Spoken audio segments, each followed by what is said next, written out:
नमस्कार, Jain classes YouTube channel पर आप सभी का एक बार फिर से स्वागत है। आइए आज हम मधुर मधुर सवैया पढ़ते हैं और ये सवैया और काव्यित रसखान के हैं। जी हाँ, ये वही रसखान हैं जिन्होंने श्री कृष्ण को गाया है, जिन्होंने कृष्ण की माधुरी बंसी तनों को सुनाया है और उसी के तनों की तरह ही इनकी सवैया भी मधुर हैं।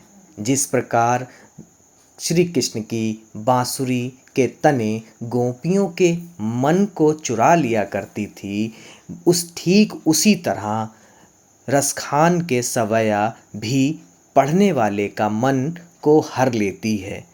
तो नमस्कार, आइए शुरू करते हैं रसखान के सवैये को।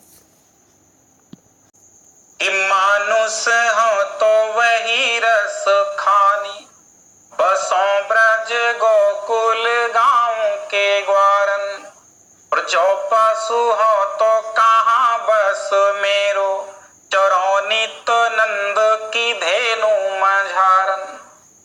पाहन हो तो वही गिरी को, जो धर्यो कर छत्र पुरंदर धारन। और जो खग हो तो बसेरो करो मिली, कारिंदी कुल कदम्ब की डारन। जो खग हो तो बसेरो करो मिली, कालिंदी कुल कदम्ब की डारन। इसका बच्चों सबसे पहले संदर्भ आप लिखेंगे, वो लिखेंगे प्रस्तुत पद्य रसखान कवि द्वारा रचित सुजान रसखान से हमारी पाठ्य पुस्तक हिंदी के काव्य खंड में संकलित सवै शीर्षक से अवतरित है। प्रसंग में बच्चों आप क्या लिखेंगे उस पर भी ध्यान दीजिए। प्रसंग में आप लिखेंगे, इस पद्य में रसखान ने पुनर्जन्म में विश्वास व्यक्त किया है और अगले जन्म में श्री कृष्ण की जन्मभूमि यानी ब्रज में जन्म लेने एवं उनके समीप ही रहने की कामना की है।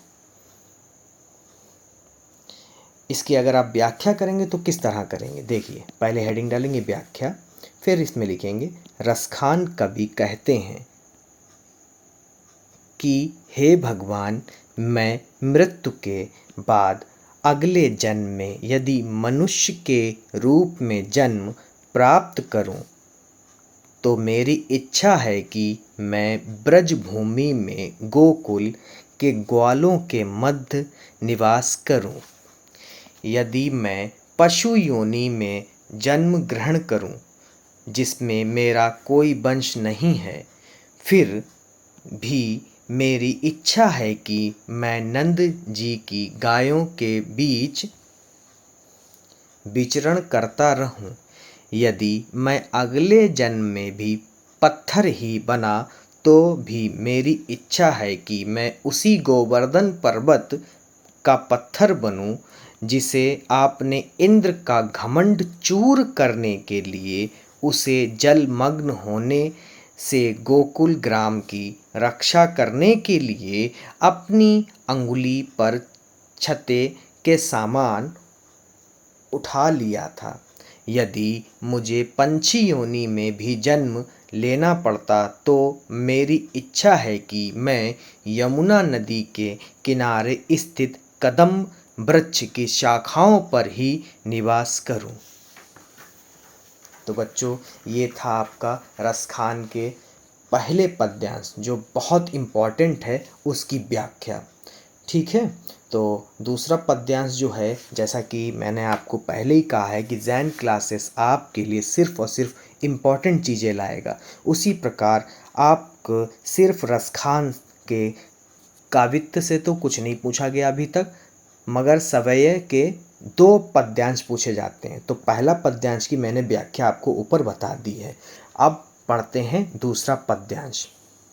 कि धूरी भरे अति शोभित श्यामजू, धूरी भरे अति शोभित श्यामजू, तैसी बनी सिर सुंदर चोटी।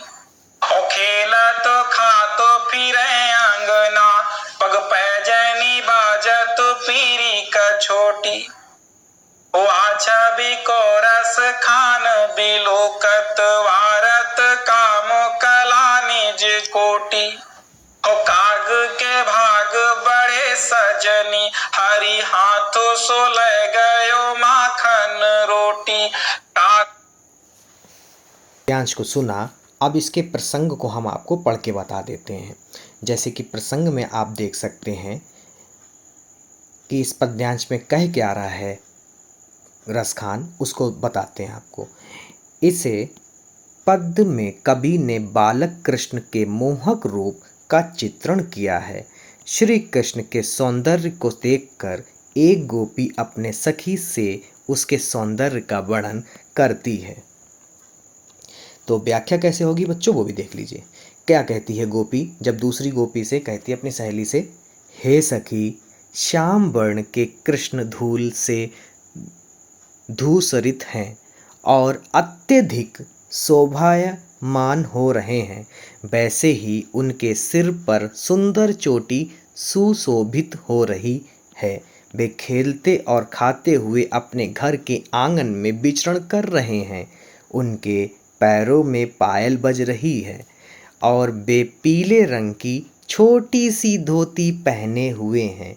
रसखान कवि कहते हैं कि उनके उस सौंदर्य को देखकर कामदेव भी उन पर अपनी कोटि कोटि कलाओं को न्योछावर करता है। हे सखी, उस कोए के भाग्य का क्या कहना जो श्री कृष्ण के हाथ से मक्खन और रोटी छीन कर ले गया। भाव यह है कि कृष्ण की जूठी मक्खन रोटी खाने का अवसर जिसको प्राप्त हो गया है वह धन्य है। जैसे कि बच्चों आपने यहाँ पर समझा कि इनकी व्याख्या कैसे की जाएगी, ठीक है। तो इस तरह से इसकी व्याख्या की जाएगी। मुझे आशा है कि आपको ये सभी पद्यांश, संदर्भ और प्रसंग और व्याख्या सभी समझ में आई है। अगर समझ में आई है तो मेरे चैनल को अभी सब्सक्राइब करें और इस चैनल को लाइक करें, इस वीडियो को भी लाइक करें। अपने सहपाठियों के साथ इस वीडियो को शेयर करना ना भूलिएगा। बहुत जल्द मिलते हैं अगली वीडियो में। नमस्कार, धन्यवाद।